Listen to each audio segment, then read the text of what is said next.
विज्ञान शाखा वर्ष दुसरे मराठी विषयाचा पुनर्रचित अभ्यासक्रम जून 2020 पासून निवड आधारित श्रेयांक पद्धत अर्थात चॉईस बेस्ड क्रेडिट सिस्टीम नियमित अभ्यासक्रम प्रथम सत्र उपयोजित मराठी द्वितीय वर्ष विज्ञान या वर्गासाठी असलेला हा प्रथम सत्राचा पाठ्यक्रम या पाठ्यक्रमाची या अभ्यासक्रमाची काही उद्दिष्ट आहेत. मराठी भाषा साहित्य आणि यांच्या परस्पर संबंधाची जाणीव करून देणे, मराठी भाषेचा परिभाषा सापेक्ष आणि शैली सापेक्ष विकास विद्यार्थ्यांच्या लक्षात आणून देणे, मराठी भाषेची उपयोजनात्मक कौशल्य विकसित करणे. आता आपण तपशीलवार पाठ्यक्रमाची ओळख करून घेऊया. पहिला जो घटक आहे तो अत्यंत महत्त्वाचा आणि आपल्याला परिचयाचा देखील आहे, भाषा आणि जीवन व्यवहार. यामध्ये आपण बघणार आहोत भाषा म्हणजे काय, शास्त्रीय व्यवहारातली भाषा आणि साहित्यातली भाषा, त्याचबरोबर कार्यालयीन भाषा याबाबत आपण माहिती घेणार आहोत. त्यानंतर भाषा आणि भाषिक अस्मिता, मानवाच्या माणूसपणाचे लक्षण भाषा, दैनंदिन जीवन व्यवहारातील भाषेचं कार्य, कार्यालयीन भाषा, प्रसार माध्यमं आणि समाज माध्यमं, आकाशवाणीवरील भाषा कशी असावी या संबंधाने आपण या पहिल्या घटकामध्ये माहिती बघणार आहोत. त्यानंतर जो पुढचा घटक आहे तो आहे अर्जलेखन.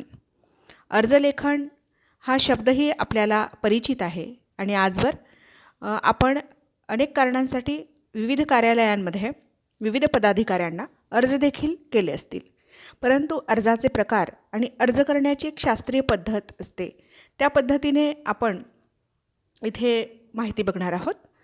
यामध्ये विनंती अर्ज, नोकरीसाठी अर्ज, त्याचबरोबर आता डिजिटल युग असल्याने संगणकीय अर्जलेखनसुद्धा आपण शिकणार आहोत, पाहणार आहोत.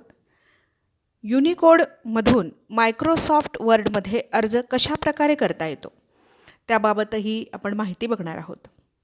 विनंती अर्ज, मग अर्जाचे अनेक प्रकार आहेत. उदाहरणार्थ नवीन चेकबुकसाठी अर्ज, रजेचा अर्ज, परवानगी अर्जाचा नमुना, ना हरकत दाखला नमुना, नोकरीसाठी अर्ज. मग यात आपण नोकरीसाठीच्या अर्जाची साधारण रूपरेषासुद्धा बघणार आहोत आणि नोकरीसाठी अर्ज लिहिताना कोणती काळजी घ्यायची याबाबतही आपण माहिती बघणार आहोत. त्याचबरोबर स्वपरिचय म्हणजे प्रचलित भाषेमध्ये बायोडाटा असं आपण ज्याला म्हणतो, तो बायोडाटा कशा प्रकारे लिहिला पाहिजे, कोणत्या पद्धतीने लिहिला पाहिजे, त्याच्या पायऱ्या कोणत्या असल्या पाहिजे, कोणत्या आवश्यक बाबी आपण त्यात घेतल्या पाहिजे याची माहिती आपण बघणार आहोत. इंग्रजीमध्ये यास रिझ्युमे असं देखील म्हणतात. मग व्यक्तींचा बायोडाटा गोळा करण्याचे मार्ग, स्रोत कोणते, त्यानंतर बायोडाटा लिहिताना कोणकोणत्या महत्त्वाच्या बाबींकडे लक्ष पुरवलं पाहिजे याबाबतही आपण माहिती बघणार आहोत. पुढे जो घटक आहे तो आहे प्रसार माध्यमांसाठी लेखन. आजचं जे काही युग आहे ते जाहिरातींचं युग आहे, प्रचार आणि प्रसार माध्यमांचं युग आहे.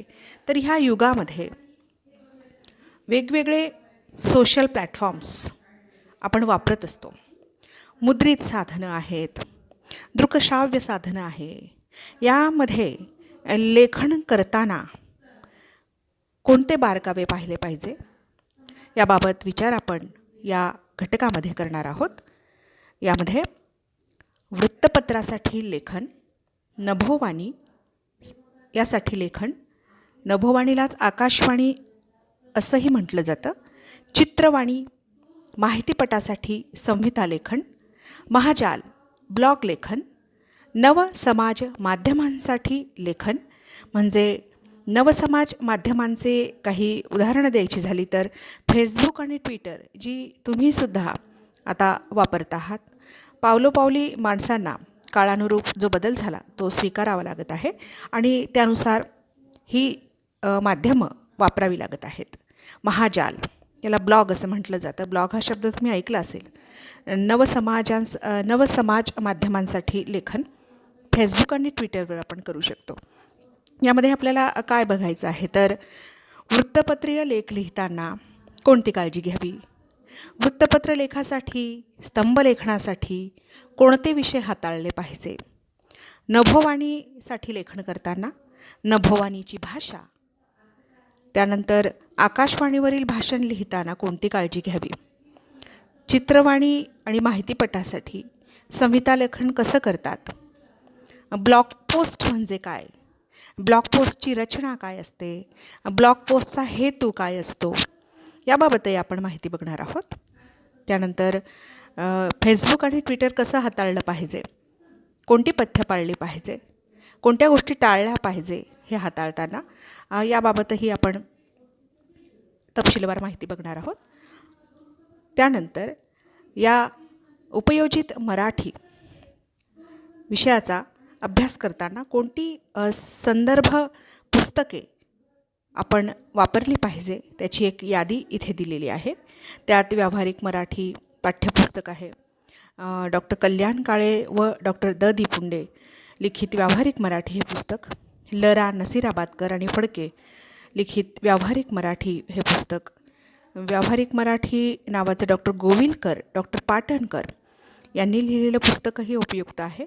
जाहिरातीचे युग, मगाशी मी उल्लेख केल्याप्रमाणे हे युग जाहिरातीचं आहे, तर जाहिरातीचं युग हे जे पुस्तक आहे ते केशव केळकर यांचं, वंदना खेडीकर यांचं जाहिरातशास्त्र हे पुस्तक, फीचर रायटिंग प्रसन्नकुमार अकलूजकर यांनी लिहिलेलं पुस्तकही महत्त्वाचं आहे.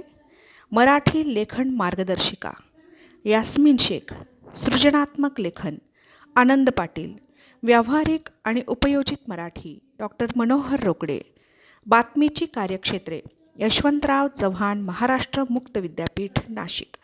तर अशा पद्धतीने ही संदर्भ साहित्य वाचून चाळून आपण माहिती घेऊ शकतो.